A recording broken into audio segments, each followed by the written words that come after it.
यहाँ बैठ कर न करो बात, चुप रह जाओ,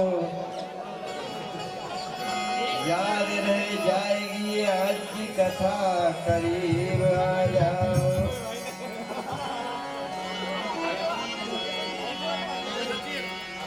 सभी भक्तगण अपने अपने स्थान पर खड़े हो जाइए और जो नहीं आए हैं वो जल्दी जल्दी आ जाइए।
पूर्णात्माभिवन्दनमाशिषोद्धारणं नीराञ्जलि ग्रहणं मन्त्रपुष्पाञ्जलिं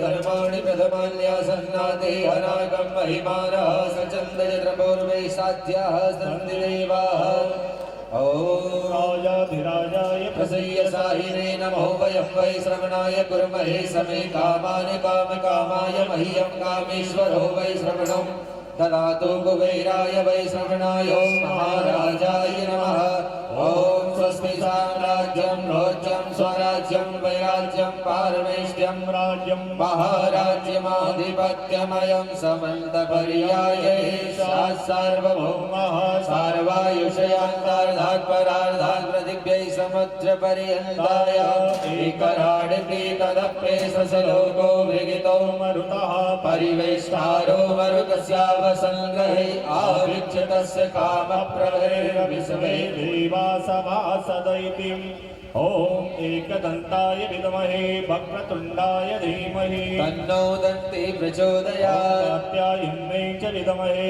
कन्याकुमारिकाय धीमहि तन्नो देवी प्रचोदयात् पुरुषाय विद्महे महादेवाय धीमहि तन्नो रुद्रा प्रचोदयात् सुताय विद्महे वायुपुत्राय धीमहि तन्नो हनुमत् प्रचोदयात् दशरथसुताय विद्महे जानकीनाथाय धीमहि तन्नो रामः प्रचोदयात् महालक्ष्मी च विद्महे विष्णुपत्न्यै च धीमहि तन्नो लक्ष्मी प्रचोदयात् नारायणाय विद्महे वासुदेवाय धीमहि तन्नो विष्णुः प्रचोदयात् सुगन्धिपुष्पाणि यथा चरणारविन्दे सुमन्त्रपुष्पाञ्जलिं समर्पयामि।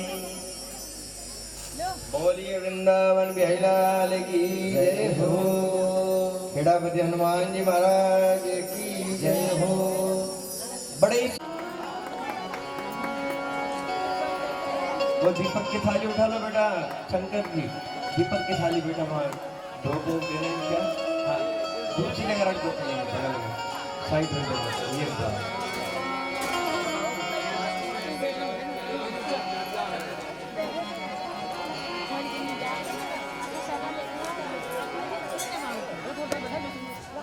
दो सेकंड। आज स्वर्गीय मुंशीलाल जी शर्मा की स्मृति में महेश भैया और पूरे परिवार के द्वारा आयोजित इस 7 दिवसीय श्रीमद् भागवत कथा के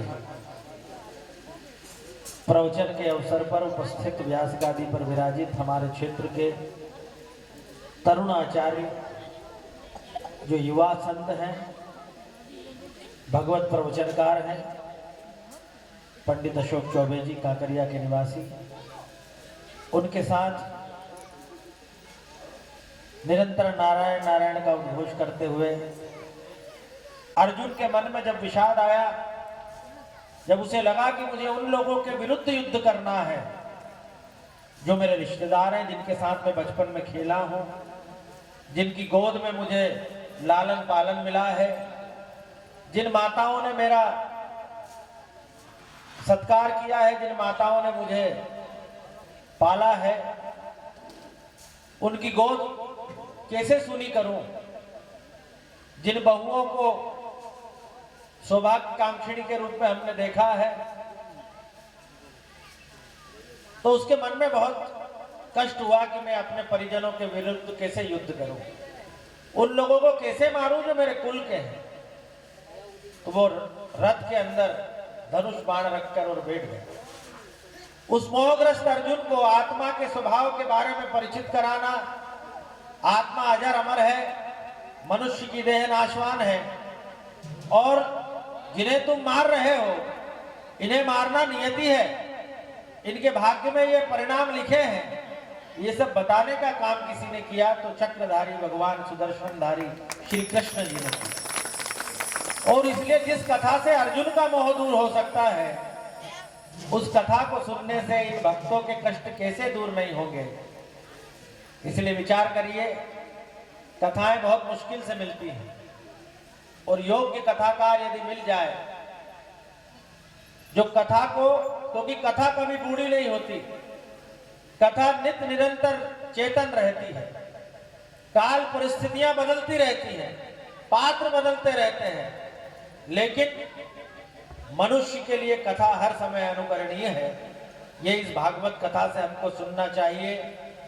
जब ऐसा लगने लगा महाभारत के युद्ध में कि अब पितामह भीष्म, द्रोणाचार्य, कृपाचार्य ये सब पांडवों का नाश कर ही देंगे, तो भगवान श्री कृष्ण ने द्रौपदी से कहा कि तुम पितामह भीष्म के यहां मेरे साथ चलो, और जाते से ही उनके चरणों में गिर जाते। भगवान कृष्ण पहुंचे भीष्म के शिविर के सामने, और पितामह भीष्म ने आते ही कहा कि आओ यदुनंदन आओ, और तत्काल गांधारी, तत्काल द्रौपदी पितामह भीष्म के चरणों में गिर गई। उन्हें आशीर्वाद मिला, अखंड सौभाग्यवती भव। लेकिन जैसे ही आशीर्वाद द्रौपदी को मिला, पितामह भीष्म मुस्कुराए और उन्होंने पीछे कृष्ण को खड़े हुए देखा। उन्होंने कहा, कृष्ण तुम इसको बिना किसी कारण से लेकर नहीं आए हो, जरूर इसमें तुम्हारा कोई प्रयोजन है। तो उन्होंने कहा कि पितामह भीष्म आप भी सर्वज्ञ है, आपने जब इसे आशीर्वाद दिया है अखंड सौभाग्यवती भव, मतलब इसके पतियों की रक्षा तो हो ही गई है, लेकिन पांडव के वंश की भी रक्षा आपके इस आशीर्वाद में हो गई है। जब ये आशीर्वाद मिल गया और मंद मंद पितामह भीष्म मुस्कुराने लगे, कृष्ण जी जब द्रौपदी को लेकर चले कि देखो ये जो युद्ध है ये तुम्हारे परिवार में हो रहा है, कोई तुम्हारा ससुर है, कोई तुम्हारा जेठ है, कोई तुम्हारे देवर है, कोई तुम्हारे मामा ससुर है, कोई तुम्हारे काका ससुर है, कोई तुम्हारे क्या है। अगर तुम पहले से इनके चरणों में आशीर्वाद लेती रहती, पहले से इनसे बातचीत करती रहती, पहले तुम्हारा इनसे संवाद होता, आपस का प्रेम बहुत घनिष्ठ होता, तो कभी महाभारत के युद्ध की नौबत नहीं आती। इसलिए घर में जमीन के हिस्से होते हैं, परिवार की संपत्ति का बंटवारा होता है, लेकिन परिवार में यदि आपस का प्रेम मजबूत रहे, भाइयों का, बहुओं का, सास का, बेटे बेटियों का, और सब एक दूसरे को प्रेम करना ही सिखाएं, कलह करना नहीं सिखाएं, तो कभी महाभारत जैसे युद्ध की, कोर्ट कचहरी की, पुलिस थाने की नौबत नहीं आएगी। इसलिए जो नए जमाने के सीरियल आ रहे हैं इनको ज्यादा नहीं देखना, इनमें वो सब दिखाया जाता है जो भारत के 1% परिवार में भी नहीं होता, 1% में भी नहीं होता। वो तो ऐसा दिखाते हैं जैसे हर घर में सास बहू लड़ रही है, हर घर में षड्यंत्र चल रहे हैं। ऐसा कहीं नहीं होता। हमारे परिवार बहुत अच्छे हैं, आज भी सास ससुर की सेवा बहुएं कर ही रही है। इक्का दुक्का तो सब दूर होता है, लेकिन खूब अपनी सास बहू के पैर दबाइए, उनका खूब आदर सम्मान करिए, उनके आशीर्वाद से ही आपको सब कुछ मिलेगा। और भगवान का भी ये कहना है कि जिसके माता पिता जीवित हैं उस पर कोई भी विपत्ति आएगी तो पहले माता पिता पर ही आएगी, उसके बाद बेटा बेटी पर आएगी। ये भगवान की कृपा है, जिसके माता पिता जीवित हैं वो अगर उन्हीं की सेवा कर ले तो भगवान की कृपा उनको प्राप्त होगी। इसलिए अच्छा परिवार बनाइए, संस्कारवान परिवार बनाइए, यही हर कथा का उद्देश्य है। और हमें इस बात का सौभाग्य है कि ये जो आचार्य आज व्यास गादी पर बैठे हैं, व्यास गादी ने हमेशा समाज का मार्गदर्शन किया है, धर्म क्या है ये बताया है। इसलिए इनकी कथा को अपने अंदर अनुकरण कीजिए, और अगर आपने अपना परिवार बचा लिया, अपने बेटा बेटियों को बचा लिया, अच्छा संस्कारवान बना लिया, विधर्मी नहीं होने दिया, तो मानकर चलिएगा कि आपके परिवार में कभी कोई कष्ट नहीं आएगा। और जो भाग्य में लिखा है वो कष्ट आएगा भी तो भगवान की कृपा उस कष्ट को बचा लेगी। जिस तरह जो लोग बुलेट प्रूफ जैकेट पहनते हैं उनको गोली लगती भी है तो वो जैकेट को छेद कर अंदर नहीं जा पाती, उसके प्राणों की रक्षा हो जाती है। तो भगवान का नाम हमारे लिए बुलेट प्रूफ जैकेट के समान है, कितनी भी विपत्ति आएगी वो जैकेट को छेद कर हमको मार नहीं पाएगी। इस बात का भरोसा अपने अंदर रखिए। आप सभी को बहुत बहुत धन्यवाद। भगवान आपको सदा आनंद में रखे। मैं पुनः एक बार इस कथा में आऊँगा। आज चूंकि इस मार्ग से निकल रहा था और मार्ग में कहीं भी भगवान नाम का संकीर्तन हो, सत्यनारायण भगवान की कथा का प्रवचन सुन के जो लोग प्रसाद लेने के लिए रुके उनका कष्ट टल गया। और पुराने लोग कहते हैं कहीं भी जा रहे हो मार्ग में आरती हो रही हो, भजन हो रहा हो, भगवान का प्रवचन चल रहा हो, सत्यनारायण की कथा हो रही हो तो अवश्य वहां रुकिएगा और उनका प्रसाद लीजिए। और मेरा माता बहनों से कहना है कि ये सब हमारे जो पूर्वजों ने परंपरा स्थापित करी वो हमसे ज्यादा समझदार थे, हमसे ज्यादा बुद्धिमान थे, हमसे ज्यादा पूजा पाठी थे, हमसे ज्यादा तीर्थ यात्रा करते थे, हमसे ज्यादा गौ सेवा, तुलसी माँ की सेवा, साधु संतों की आराधना अर्चना करते थे। तो उन्होंने जो लिख के गए, उन्होंने जो बना के गए वो बहुत प्रामाणिक है। इसलिए कभी कभी पूर्णिमा के दिन सत्यनारायण भगवान की कथा भी अपने घर में किसी से करा लिया करो या खुद ही कर लिया करो और थोड़े आटे का प्रसाद बना के बांट दिया करो। सत्यनारायण स्वामी जन पाता घर ना, इसलिए अपने घर में धर्म का प्रभाव बना रहे। जिम्मेदारी माताओं की ज्यादा है, भैया उन तो सब खेत में रहते हैं, मंडी चले जाते हैं, काम काज में फुर्सत नहीं मिलती, लेकिन घर में रोज सुबह शाम भगवान का भोग लगे और खूब अच्छे भजन भाव होते रहे तो घर में कभी कोई अशांति आएगी नहीं। आप इस बात का भरोसा रखना। आप सबका भगवान कल्याण करे। बहुत बहुत धन्यवाद। जय हो जी, जय हो। बहुत ही बढ़िया, अच्छी बात बताई, सुंदर बात बताई हमारे विधायक जी ने। भगवान आपको हमेशा जय हो। संत सिंगा जी महाराज जय हो।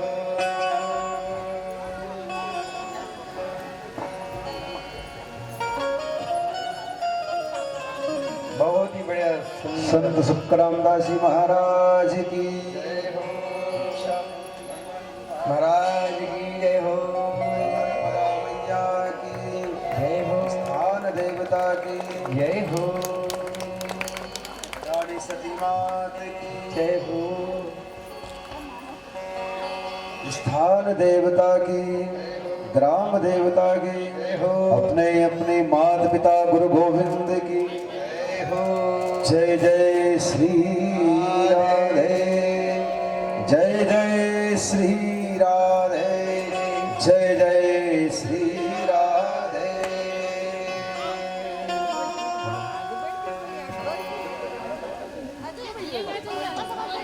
Hello hello.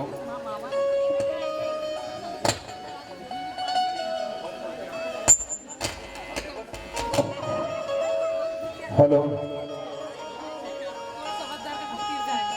हाँ, तो करने के लिए बैठे हुए हैं। भगवान से कामना करते हैं कि जितने भक्त यहाँ पर पधारे हुए हैं, जो घर से श्रवण कर रहे हैं, भगवान उन सभी का मनोरथ पूर्ण करें और सदैव उनके मन में ऐसी अच्छी भावना बनी रहे, ऐसी सद्भावना बनी रहे सदैव। क्योंकि सत्संग ही वो धारा है, सत्संग ही वो एक भक्ति का मार्ग है बंधुओं, कि जिसको सुनकर के, जिसको समझ करके अपने जीवन में उतार करके हम भव सागर से पार हो सकते हैं।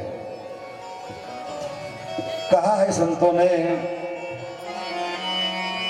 कि जिनके जीवन में हो सत्संग है, हो उन्हें हर घड़ी आनंद ही आनंद है। जिनके जीवन में सत्संग है, उन्हें हर घड़ी आनंद ही आनंद है। ओ जिनके जीवन में सत्संग है, जिनके जीवन में सत्संग है, ओ जिनके मन में तो सत्संग है, उन्हें हर जगह आनंद ही आनंद है। उन्हें सत्संग है, उन्हें हर जगह आनंद ही आनंद है। सत्य संतोष शील मोहे देगा, सत्य संतोष शील मोहे देगा। मेरा दोष दूर सबके, ओ मेरा दोष। भागवत कथा अब हम श्रवण कर रहे हैं, इसको ज्ञान गंगा कहा गया है। जय हो जी। इसको आज हमारे कथा प्रांगण में कांकरिया से हमारे हमारे प्रेमराम जी चौबे जी पधारे हुए हैं। ब्याज गादी से आशीर्वाद दे भी रहे हैं और भगवान से आशीर्वाद ले भी रहे हैं। हमारे भागवताचार्य चौबे जी, उनके बड़े पापा है ये। ताली बजाइए, बोली वृंदावन बिहारी लाल की जय हो।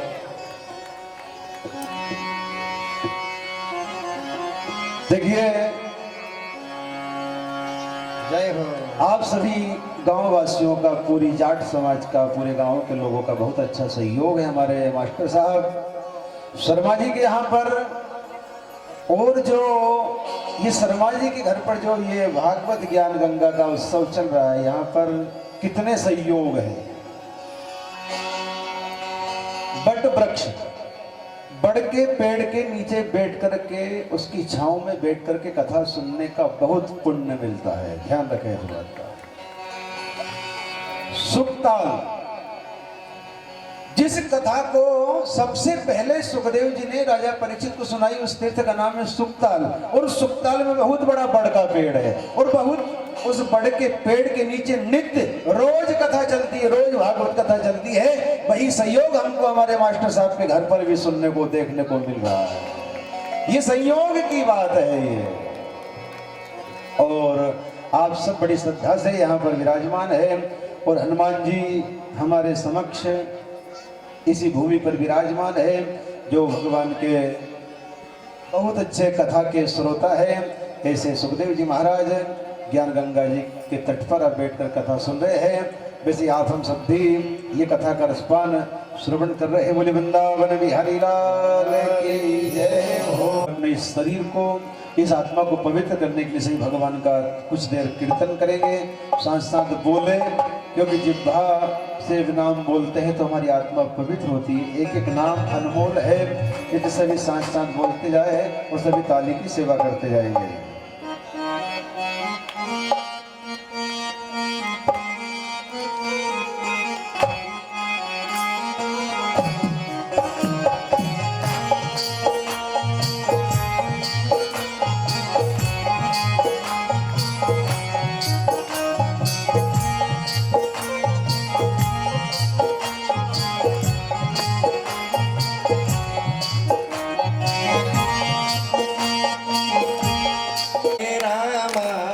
गाइए, जोर से बोले। हमारी माता बहनें, पुरुष वर्ग भी जोर जोर से बोलेंगे, ताली बजाते हुए। हरे राम हरे राम हरे राम हरे राम हरे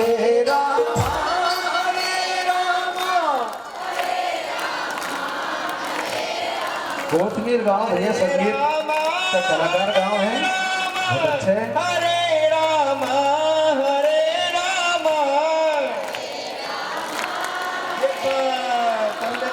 हमारे छोटे भाई गायक कलाकार बैठे हुए हैं। हरे राम हरे राम हरे राम हरे राम हरे राम हरे राम। हरे राम हरे राम हरे राम हरे राम जय हो।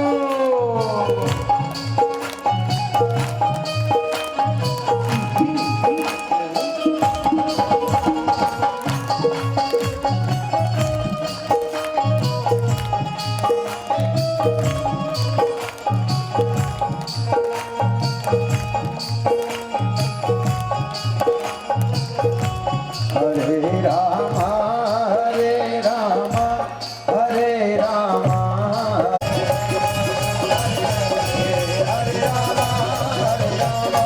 हरे कृष्णा हरे हरे हरे राम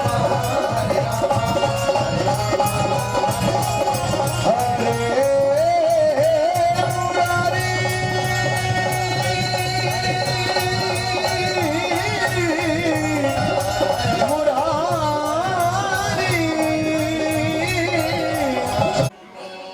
ताली बजाइए, गौरी वृंदावन बिहारी लाल की जय हो। सही भक्त पधारे हुए भगवान उनकी मनोकामना पूर्ण करें। बोले वृंदावन बिहारी लाल की जय हो। हमारे गिराने से तुलसीराम जी पटेल साहब भी आए हैं, स्वागत है आपका भी। जय हो। परमात्मा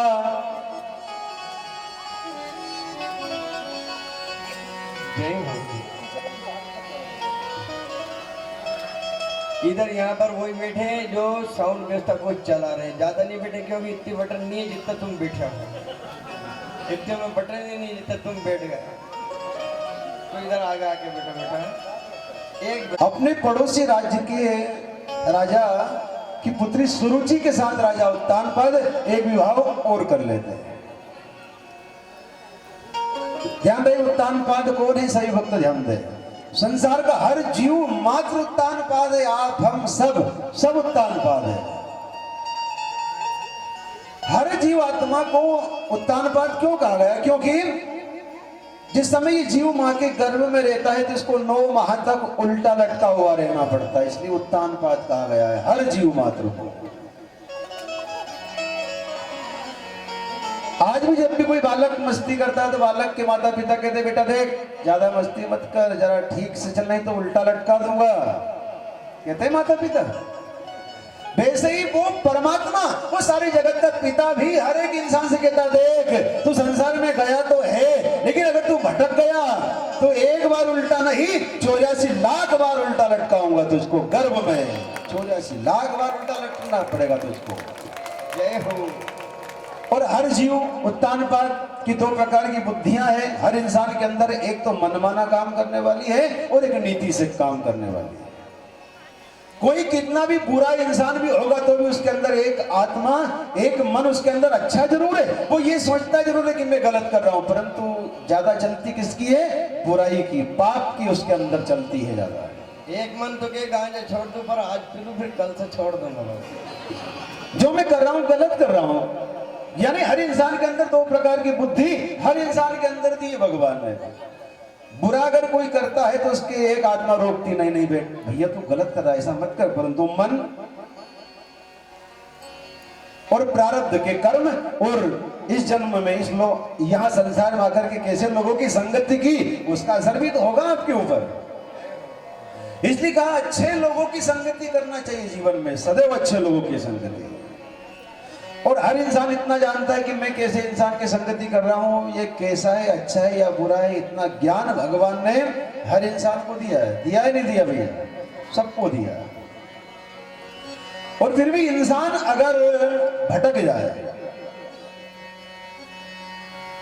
इंसान कर्म खुद लिखता है, इंसान खुद कर्म करता है, वैसे ही उसका फिर उसको फल भोगना पड़ता है। इंसान खुद अपने कर्म को यहां पर आकर के करता है। हर इंसान के अंदर 2 प्रकार की बुद्धियां रहती है, 2 प्रकार का भाव रहता है। राजा उत्तानपाद की पत्नी सुनीति देख रही है, राजा उत्तानपाद सोच रहे कि दूसरा विवाह हुआ फिर भी संतान का जन्म नहीं होता है। कहा है उद्धव जी ने ब्रज की गोपियों से, हो कर मन की गति न्यारी उद्धव, कर मन की गति न्यारी रे, हो कर मन की गति न्यारी उद्धव, कर मन की गति न्यारी रे।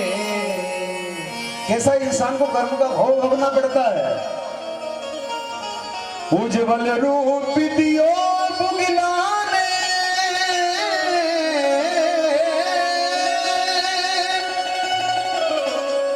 उज्ज्वल रूप दियो बुगिलाने, और कोयल कर दई कारी रे, उज्ज्वल रूप बुगिलाने, कोयल कर दई कारी रे, और नागर बेल फूल बिन तरसे, नागर बेल फूल बिना तरसे, और कहाँ चर बेल हजारी रे, हर मन की न्यारी बुधो। देखिए हम कोई इंसान अपने आइए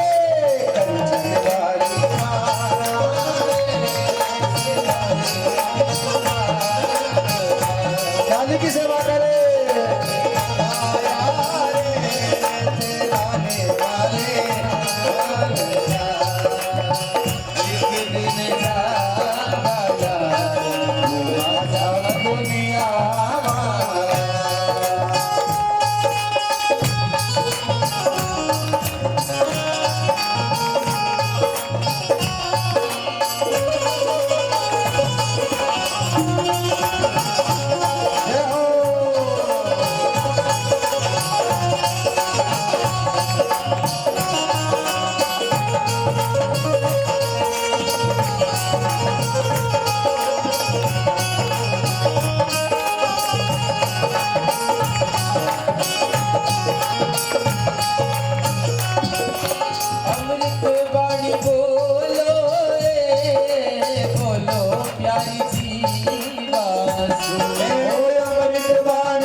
से बोले सच्चिदानंद रूपाय विषमोत्पत्त्यादि हेतवे तापत्रय विनाशाय श्री कृष्णाय वयम नुमः। ध्यान रहे, जिस घर में नित्य भगवान के भजन होते हैं, जिस घर में नित्य सत्संग होता है, जिस घर में संत ब्राह्मणों का आगमन होता है, जिस घर में माता पिता का सम्मान होता है, जिस घर परिवार में बहन बेटियों का सम्मान होता है, उस घर में लक्ष्मी, उस घर में उस कुल के देवी देवता, उस कुल के पितृ देवता उस घर में सदैव विराजमान रहते हैं बंधुओं, हमेशा रहते हैं। जय हो। और जिस घर में संत ब्राह्मणों का सम्मान नहीं होता है, जिस घर में बहन बेटियों का अपमान होता है, उस घर से लक्ष्मी और उस घर के सारे कुल के देवी देवता पितृ देवता उस घर को छोड़ करके चले जाते हैं बंधुओं, त्याग देते हैं ऐसे घर को। इसलिए अपने घर में नित्य जितने भी यहाँ पर नौजवान साथी बैठे हैं उनसे बेसिक कहना है हमारा, आप चाहे तीर्थ यात्रा करने मत जाना, आप आपके घर में जो माता पिता है बस उनसे अच्छे वचन बोल लेना, उनकी सेवा कर लेना, तो आपका जीवन भाव सागर से पार हो जाएगा, बेड़ा पार हो जाएगा तुम्हारा। जय हो। आपको कहीं भटकने की आवश्यकता नहीं, स्वयं तुम्हारे घर भगवान बैठे हुए हैं।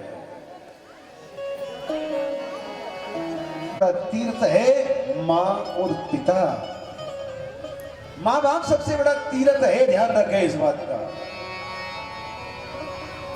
जीते जी सेवा की नहीं और बाद में समाज के दिखावे के सामने बड़े बड़े भंडारे होते हैं, तो क्या काम के माँ बाप के लिए? किस काम के? वो काम के है माँ बाप के? नहीं हो सकते। 9 दिन नंगे पैर घूमते हैं, माता रानी की सेवा करते हैं, और घर में जो बूढ़ी माँ है उस माँ से अच्छी बच्चे नहीं बोलते, तो वो दुर्गा महारानी प्रसन्न होगी? जय हो भाई। जरा जोर से बोले, वो दुर्गा महारानी प्रसन्न होगी भैया? माँ कह रही है कप चाय दे दे बेटा, मैं सलकनपुर जाऊंगा पैदल, माँ तो बाद में पिलाऊंगा चाय। अरे सलकनपुर वाली माँ वैष्णो देवी तो तेरे घर बैठी है और तू कहीं और जाकर के माँ को ढूंढ रहा है। तू श्रावण के महीने में खूब नंगे पैर कर रहा है, खूब भगवान शंकर जी की सेवा कर रहा है, और घर में जो बूढ़े पिताजी है उनसे कड़वे वचन बोल रहा है, तो वो महादेव, वो भगवान प्रसन्न होंगे? नहीं हो सकते, क्योंकि भगवान यही कहते हैं कि मैं तो तेरे घर ही बैठा हुआ हूं माँ बाप के रूप में। इसलिए ध्यान रखे, जिसने अपने माँ बाप की सेवा कर ली, जिसने अपने माँ बाप को प्रसन्न कर लिया, उसको तीर्थ यात्रा जाने की आवश्यकता नहीं। आपके सामने कथाएं प्रमाण रामायण जी में कथा आती है। श्रवण कुमार ने अपने माँ बाप की सेवा की सिर्फ, और माँ बाप की सेवा करते करते अपने प्राणों को न्योछावर कर दिया, तो माता पिता का परम भक्त हुआ और भगवान का परम धाम मिलता है श्रवण कुमार को। माता पिता की सेवा की। अंधी थे श्रवण कुमार के माँ बाप। श्रवण कुमार घर से बहुत पैसे वाले थे, इनके माता पिता अंधे थे दोनों। श्रवण कुमार की जो पत्नी थी, ये अपने सासू ससुर की सेवा नहीं करती थी, बड़ी उग्र विचारों वाली थी श्रवण कुमार की पत्नी। कभी भी सेवा नहीं करती थी, हमेशा उनसे छल कपट किया करती थी सासू ससुर से। अकेली दूध में पत्ती डाल के अच्छी गोल्डन चाय बना के पी लेती। एक बार सब राधे राधे बोलेंगे, दोनों हाथ उठा के जरा जोर से। कभी भी अच्छा भोजन खाए बुढ़ापा किसने देखा है? अरे बुढ़ापे को देखा किसने? हमको सुख मिले या दुख मिले, परमपिता परमेश्वर भगवान का भजन करने के लिए, भगवान का नाम लेने के लिए आज चल पड़े हैं ध्रुव। परीक्षा होती है भगवान के भक्तों की, घबराए नहीं। जो अच्छे लोग होते हैं उनके ऊपर दुख भी आता है, जो भगवान के मार्ग पर चलते हैं उनको दुख भी मिलता है, क्योंकि भगवान उनको बार बार मजबूत करते हैं। भगवान उसको बार बार उसको मजबूत करते हैं कि ये भटक तो नहीं जाए। अच्छे लोगों को दुख बहुत बहुत बहुत भोगना पड़ता है, अच्छे लोगों के ऊपर उंगलियां बहुत उठती है, अच्छे लोगों को बहुत कष्ट का सामना करना पड़ता है, लेकिन ध्यान रहे उन बुरे मार्ग को पार करने के बाद में श्री कृष्ण का दरबार खुला मिलता है ऐसे लोगों के लिए। भगवान स्वयं उसको लेने के लिए आते हैं, भगवान का द्वार उसके लिए 24 घंटे खुला रहता है बंधुओं। इसीलिए कहा है मुसीबत में शरीकों की शराफत कम नहीं होती, करो सोने के सोट बड़े लेकिन कीमत कम नहीं होती। ध्रुव को नारद जी मिले, बेटा कहां जा रहे हो? ध्रुव ने कहा बाबा मैं भगवान को प्रसन्न करने के लिए जा रहा हूं। तो ध्रुव से नारद जी ने कहा बेटा अभी बचपने में, अभी तो तेरे हंसने खेलने के दिन है, बुढ़ापे में तपस्या करना। ध्रुव ने कहा नहीं नहीं बाबा, आप कब से तपस्या कर रहे हो? नारद जी ने कहा मैं तो जन्म लेते ही भगवान के भजन में लग गया, तो बस भगवान मैं भी वही करने के लिए जा रहा हूं, गुरुदेव जाने दो मुझको। फिर डरा रही, परीक्षा ले रही, कह रहे कोई हिंसक पशु कोई जानवर अगर जंगल में आकर के खा जाएगा ध्रुव तुमको तो ध्रुव ने फिर कहा बाबा आज तक कभी तुमको किसी जानवर ने किसी पशु ने सताया क्या? नहीं बेटा ध्रुव। तो ध्रुव ने कहा बस गुरुदेव मैं भी वही भजन करने के लिए जा रहा हूँ, वही नाम ले रहा हूँ जिस नाम को तुम लेते हो, जाने दो। ध्रुव के ललाट को देख करके चमक गए, देखते हैं आज समझ जाते हैं देवर्षि नारद जी, चमकते हैं उस ललाट को कि ये भक्त बनेगा भगवान का परम भक्त। ओम नमो भगवते वासुदेवाय गुरु मंत्र दिया है, का इस मंत्र को जपते रहना। ध्रुव एक दिन भगवान जरूर मिलेंगे। आज ध्रुव राजकुमार चरणों में, गुरुदेव के चरणों में प्रणाम करके आज चले जा रहे हैं। पहले महीने में क्या नियम बनाया? त्याग देखिए ध्रुव का, भगवान यूं नहीं मिलते। 3 दिन और 3 रात के अंतर से एक बार, सिर्फ एक बार जल पीते थे, 3 दिन और 3 रात के बाद में एक बार थोड़ा सा जल पीते थे, फिर तपस्या करने बैठ जाते हैं। 1 महीना बीता भगवान नहीं आया। दूसरे महीने में 6 दिन और 6 रात के अंतर से सिर्फ एक फल ग्रहण करते थे। 2 महीने बीते भगवान नहीं आया। तीसरे महीने में 9 दिन और 9 रात के अंतर से वृक्ष के सूखे पत्तों को बांट लेते थे और उसी को ग्रहण किया करते थे। और नाम ले रहे हैं ओम नमो भगवते वासुदेवाय। सभी बोलेंगे एक बार ओम नमो भगवते वासुदेवाय। 3 में बिठाया है, बोले भक्त और भगवान की। ऐसे बिरले भक्त होते हैं जो भगवान से भगवान को मांगते हैं। कोई भगवान से धन मांगता है, कोई नौकरी मांगता है, कोई पद मांगता है, कोई जमीन जायदाद मांगता है, कोई रुपए पैसे मांगता है, तो कोई संतान मांगता है। लेकिन संसार में कुछ भक्त ऐसे हो गए हैं कि जिन्होंने भगवान से धन नहीं, भगवान से स्वयं भगवान को ही मांग लिया है।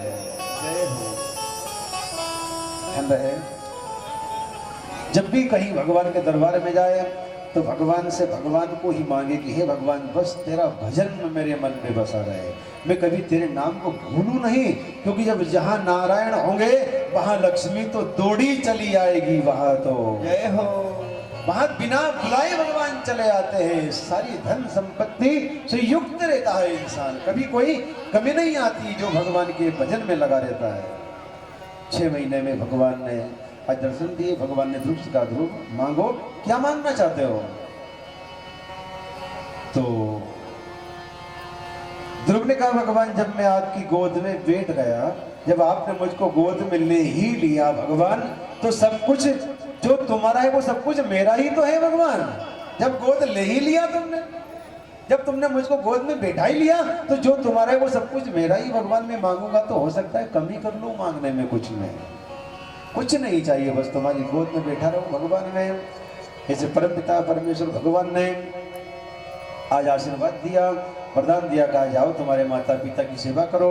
ध्रुव ने कहा भगवान तुमको अगर भूल जाऊंगा तो उस समय कहा, उस समय आज कहा है, आज देवर्षि नारद जी देख रहे हैं, धन्य हो ऐसे छोटे से बालक को भगवान ने वरदान दिया। ध्रुव तुम जब भी मेरे धाम आना चाहोगे आ सकते हो, देवर्षि नारद जी के चरणों में प्रणाम करके चले हैं। और राजा उत्तानपाद बड़े प्रसन्न होते हैं। ध्रुव धीरे धीरे बड़े हुए। 60,000 वर्ष तक इस धरती का राज्य किया ध्रुव ने। 60,000 वर्ष तक धरती का राज्य किया। एक दिन अलकापुरी के यक्षों ने उत्तम को मार दिया, तो अपने हाथों में धनुष बाण लेकर के युद्ध करने के लिए चले। तो गुरुदेव नारद जी आगे कहने लगे, ध्रुव तुम जैसे भक्त के हाथों में धनुष बाण शोभा नहीं देते हैं, भगवान के नाम की माला शोभा देती है। ध्रुव छोड़ो। धनुष बाण छोड़े और वही गंडकी नदी के तट पर आकर के ओम नमो भगवते वासुदेवाय इस मंत्र का जाप करने लगे, तपस्या करने लगे, तपस्या करने लगे। और भगवान को याद करे, भगवान आओ मुझको स्वीकार करो। जैसे भगवान के पार्षद अपना विमान लेकर के आए हैं, ध्रुव जैसे अपना कदम आगे रखने लगते हैं, आगे बढ़ाते हैं कदम को, उस समय मृत्यु देवी आकर के खड़ी हो गई। कह रही ध्रुव पहले मरना होगा। शरीर के साथ आज तक कोई भक्त गया ही नहीं भगवान के दरबार में, पहले मरना पड़ेगा। धन्य हो ऐसे भारत देश को। एक कदम तो रखा मृत्यु देवी के मस्तक पर और दूसरा कदम रखा भगवान के विमान में और बैठ करके परम धाम में चले जा रहे हैं। बोले भक्त भगवान की हो। इसलिए जैन धर्म की स्थापना की ऋषभदेव भगवान ने, क्योंकि भगवान को पाने के लिए अनेक अनेक मार्ग गए। लिखा है संतों ने कि तारे चाहे अलग अलग हो, लेकिन गगन तो एक है। और राहें चाहे अलग अलग हो, लेकिन मंजिल तो एक है। राम ने भज रे और राम ने भज रे, वो तेरी उम्र बीती जाए भजे गो कबरे। उम्र बीती जाए भजे गो कबरे। बुढ़ापा आ गया लेकिन फिर भी मोह दूर नहीं हुआ। और ध्यान रहे वो मोह के कारण इंसान का अपमान भी होता है। पिताजी बार बार गए, बेटा ऐसा कर लो वैसा कर लो। आखिर में बेटा यही कहता है, पिताजी अब तुम जरा शांति करो, बैठो तुम तो बस एक जगह बैठ जाओ, छड़ी को रखो, इनकी मक्खी भगाओ बस। यानी मोह ने अपमान भी करवा दिया, परंतु फिर भी मोह नहीं छोड़ा। ये मेरा वो मेरा, मैंने किया मैं करूंगा, अरे मैं नहीं रहूं तो वो तो हो ही नहीं। अरे भैया मेरे बाद संभालेगा कौन? तेरी डगमग डोले और नाड़ कमर गई झुक रे, और कमर गई झुक रे। फिर बेटे बहू क्या कह रहे, इनके लिए खूब मेहनत की वो तेरी डगमग डोले नाड़ कमर गई झुक रे, ओ कमर गई झुक रे। वो तेरा बेटा बहू बोले बोल मरे गो कबरे। तेरा बेटा बहू बोले बोल मर जा तू जल्दी रे। एक बार सब राधे राधे बोलेंगे और जोर से बोले।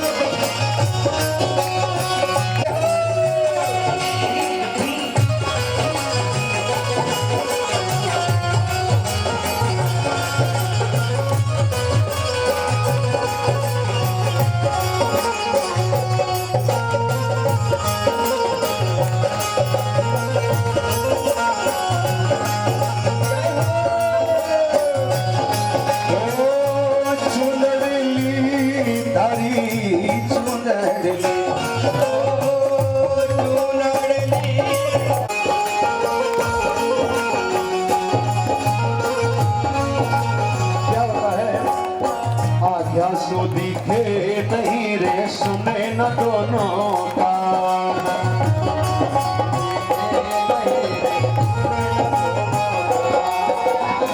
आध्या सुधी के नहीं रे सुने न दोनों कान।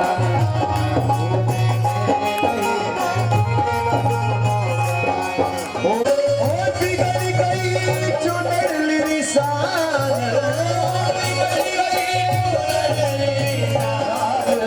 पुराने भैसा जो दड़ ले।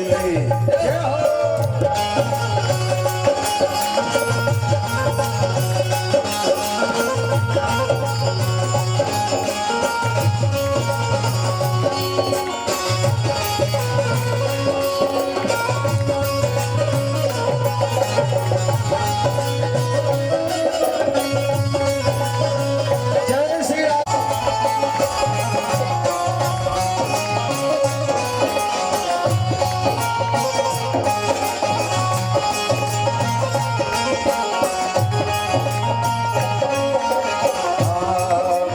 सल पड़ा शरीर मेरे अब तो भजले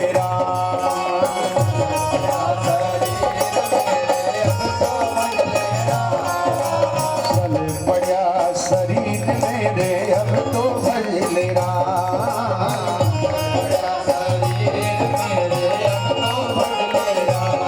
ओ सल पड़ा शरीर मेरे अब तो भजले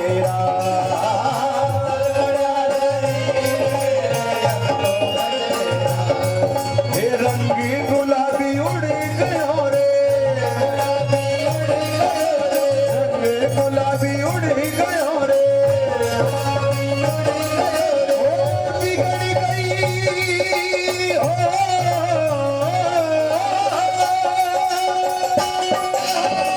बिगड़ गई चुनरी निशान, पुरानी भाई जो दड़ली पुरानी।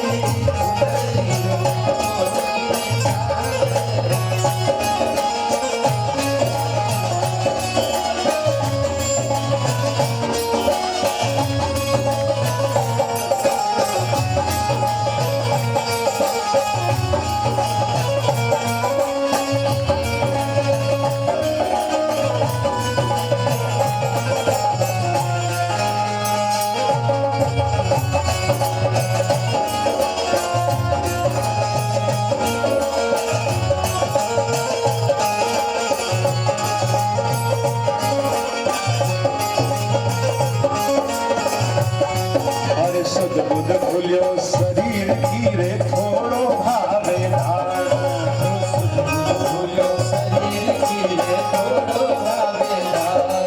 अरे सुध बुध भूलियो शरीर की थोड़ो भावे धार।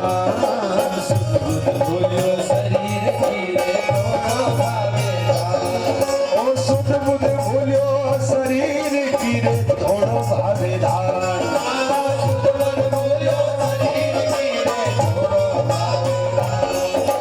डगमग डगमग नारे हले रे, डगमग डगमग नारे हले रे।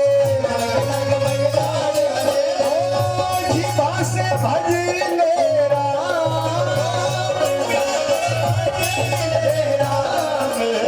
पुराने घड़ी जो दड़ले सारी जो दड़ली लट को।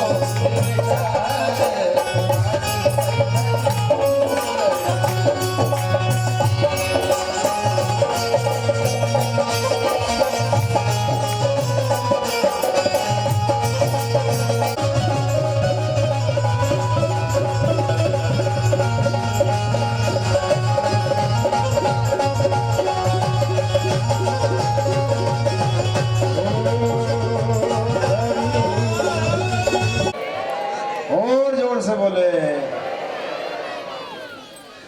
संत समागम हरि कथा। बुढ़ापा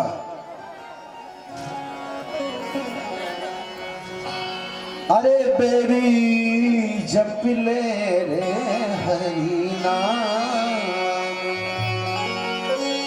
ओ बुढ़ापो बेरी आए गो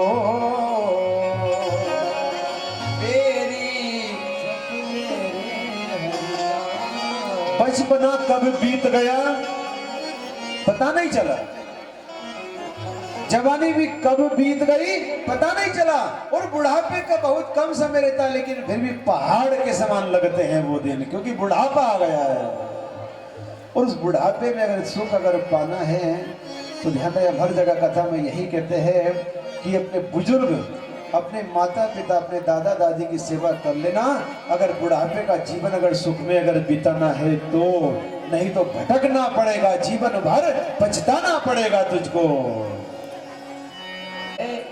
जो स्वयं व्यास जी महाराज जी को अपने हाथों से, कर कमलों से ताली बजाइए, ठंडा सभा लगा आशीर्वाद ले रहा है।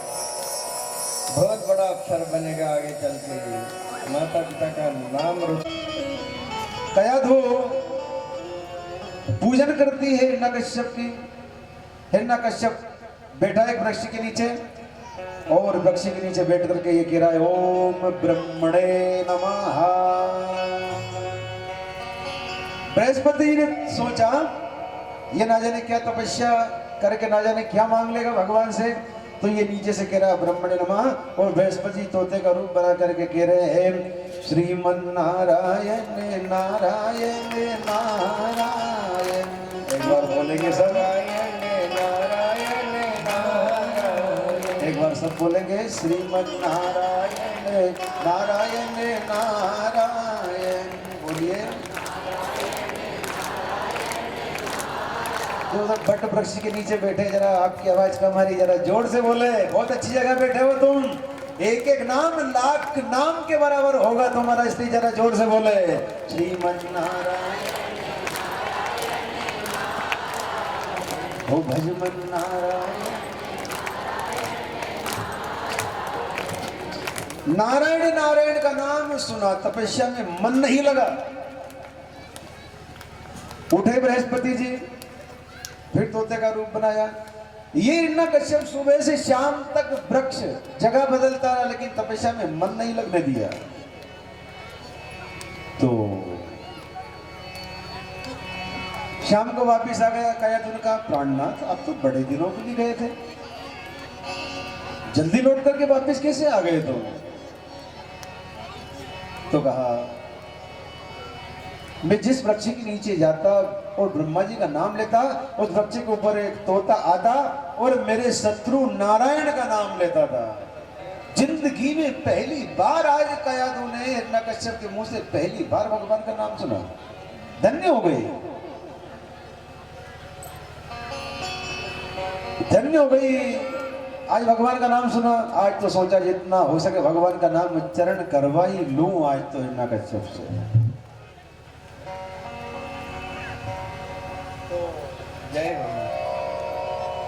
दास दासी की छुट्टी कर दी, अपने हाथों से भोजन बनाती जा रही और पूछ रही है, प्राणनाथ वो तोता क्या नाम लेता था? हिरण्यकश्यप पिता कयाधु, वो तोता मेरे शत्रु नारायण का नाम लेता था। बार बार भगवान का नाम उच्चारण हो रहा है, वहां पर बार बार भगवान के नाम का गुणानुवाद गाया जा रहा है। कयाधु ने करमाला शुरू कर दी, क्योंकि कयाधु जानती है पापी के मुख से राम नहीं निकले, और केसर ढुल गई गारा। केसर बहुत महंगी है भैया, क्यों भैया? मैं आपने लाया पूजा में, पता है आपको। तो ये मनुष्य शरीर हमारा केसर के समान बहुत महंगा है, अनमोल है। अगर हमने नाम नहीं लिया तो ये सोचो हमने मनुष्य शरीर को हमने मिट्टी में यूं ही मिला दिया। हमने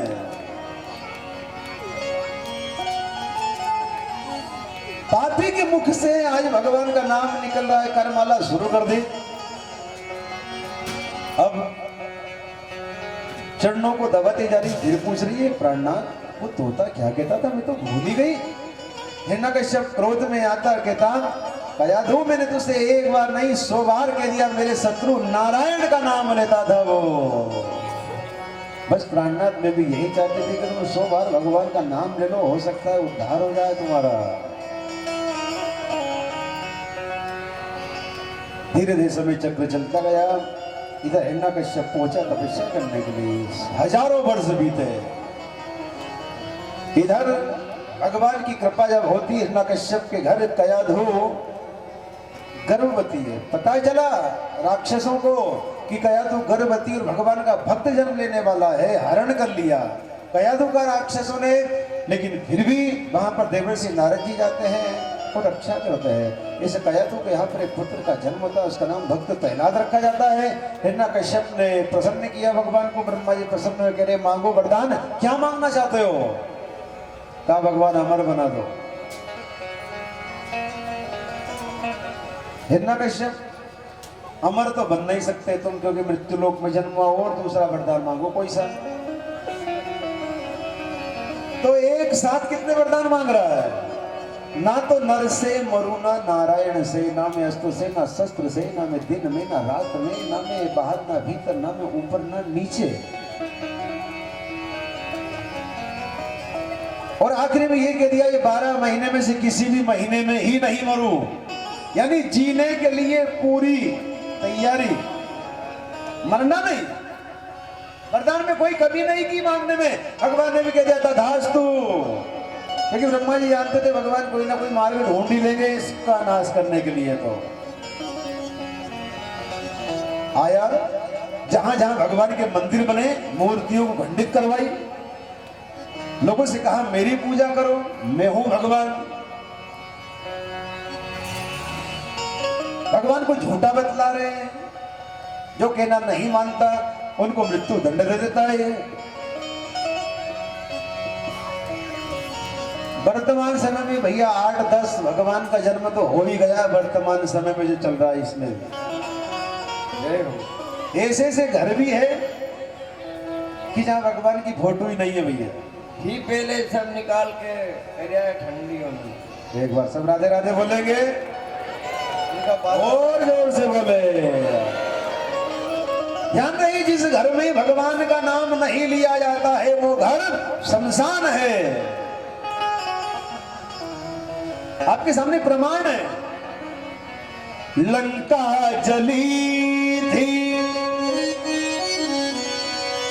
लंका जली थी तो हलचल मची थी, और विभीषण की कुटिया उसमें बची थी। लंका जली थी, हलचल मची थी, विभीषण की कुटिया उसमें बची थी। क्यों बची? क्योंकि उसमें लिखा था, उसमें लिखा था हरे राम सीता, हरे राम सीता, हरे राम सीता, हरे राम सीता, हरे राम सीता। जिस घर में भगवान का नाम लिया जाता है, जिस शरीर से भगवान का नाम लिया जाता है, जिस जिह्वा से भगवान का नाम लिया जाता है, उस घर में, उस मन में भगवान जरूर आते हैं। जय हो। कीमती पहले हर ले, कीमती पहले हर ले। इसके भाग्य में दुख लिखा। संत ब्राह्मणों का अपमान कर रहा है, मंदिरों का अपमान कर रहा है, गौ माता का अपमान कर रहा है, भगवान के भक्तों का अपमान कर रहा है। इसके भाग्य में दुख लिखा हुआ था।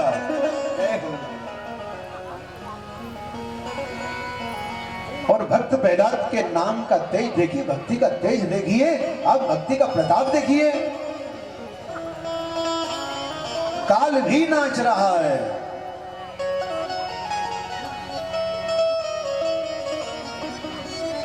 अकाल मृत्यु भो मरे, जो काम करे चांडाल का, और काल उसका क्या करे जो भक्त हो भगवान का। भगवान के नाम में ये तेज है बंधुओं, भगवान के नाम का ये प्रताप है। भगवान के भक्त का कुछ कोई बिगाड़ नहीं सकता। ये संसार का नियम आपके सामने प्रमाण है। आज तो होली का आई जलाने के लिए छोटा सा बालक क्या जाने छल कपट को, लकड़ियों का ढेर लगा दिया, होलिका आई। इस होलिका को वरदान था, जैसे हम पानी से स्नान करते हैं वैसे होलिका अग्नि से स्नान करती थी। तो बुलाया अपनी गोद में, कहा बेटा प्रहलाद बैठ जाओ मेरी गोदी में। क्या जाने इसे छल कपट को, जैसी अग्नि लगाई तो जो रोजाना अग्नि से स्नान करती थी वही अग्नि ने, वही पाप की अग्नि ने उसको जला करके राख कर दिया है। और भक्त प्रहलाद राम राम जपते जपते वो चिता से नीचे उतर जाते हैं। भगवान ध्यान रखे, भक्ति का रंग पहली बात तो लगता ही नहीं है। भक्ति का रंग पहली बात तो लगता ही नहीं है, और अगर लग गया तो फिर छूटता नहीं है। किस किस को लगा भक्ति का रंग, आइए सब दर्शन करेंगे। अरे लाग्यो क्यों नी छूटे यो हरि भक्ति को रंग।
महादेव ने लागो जटा में बहादी गंग। रंग महादेव ने लागो जटा बहादी गंग। ओ जटा बहादी गंग, अरे पीता वो तो भंग। जटा बहादी गंग, ओ पीता वो तो भंग। भाई लागो क्यों नहीं छूटेगी हरि भक्ति रो रंग।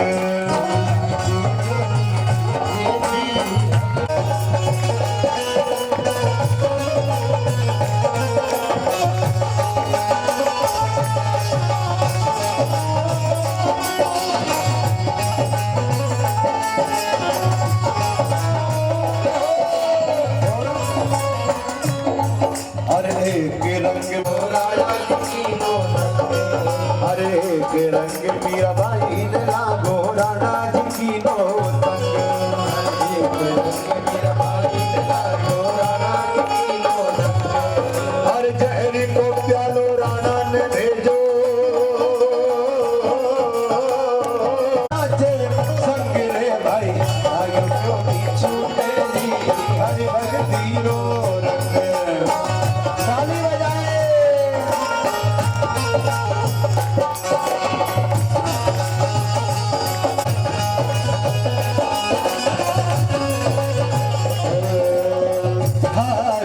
श्रृंगार माने अच्छा नहीं लागे प्यारी लागे सारी माला प्यारी लागे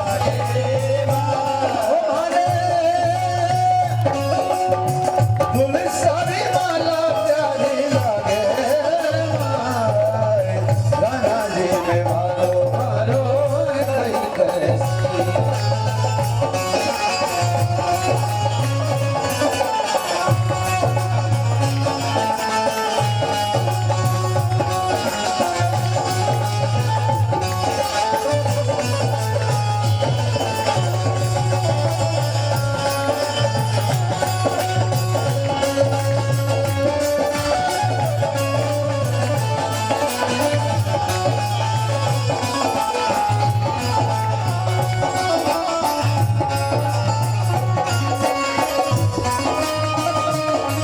रंग प्रहलाद ने लागो, अरे पिताजी की नो तंग। होली के रंग प्रहलाद ने लागो, पिताजी की नो तंग। होली के रंग प्रहलाद ने लागो, पिताजी की नो तंग। होली के रंग प्रहलाद ने लागो, पिताजी की नो तंग। होलिका जब जलाने आई चल गयो सारो अंग। होलिका जब जलाने आई, गाइए गाइए।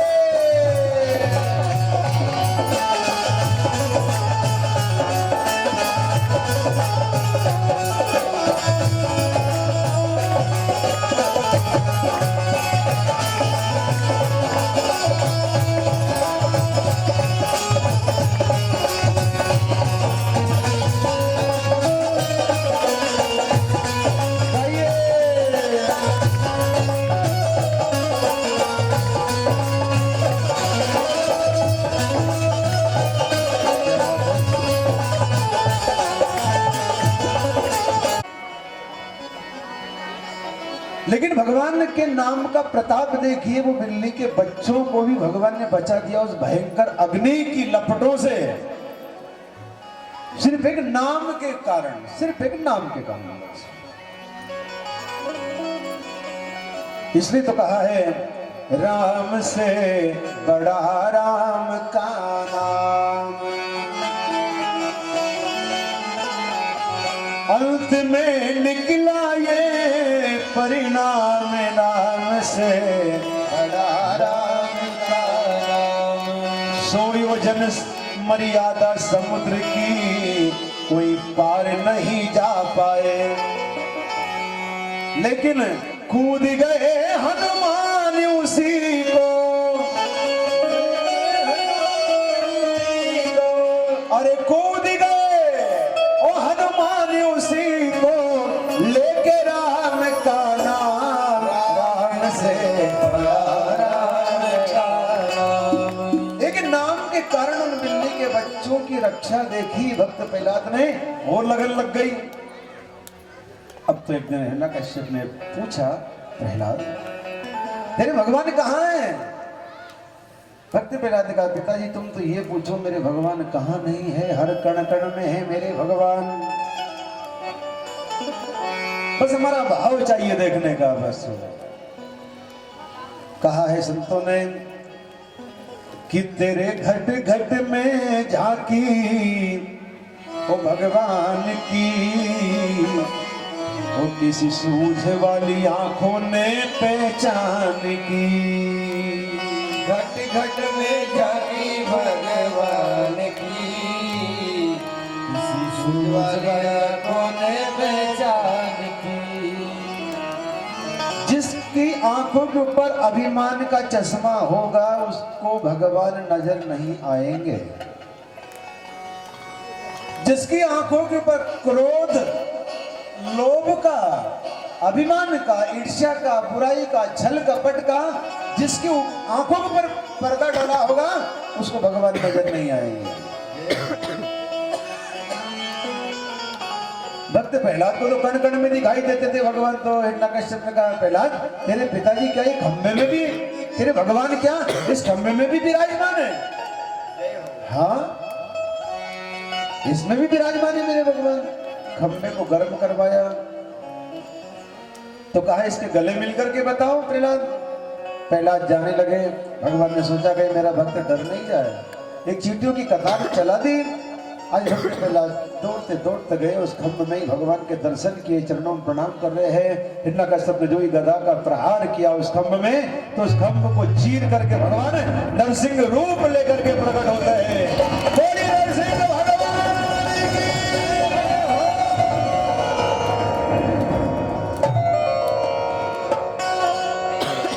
वो भगत के बस में भगवान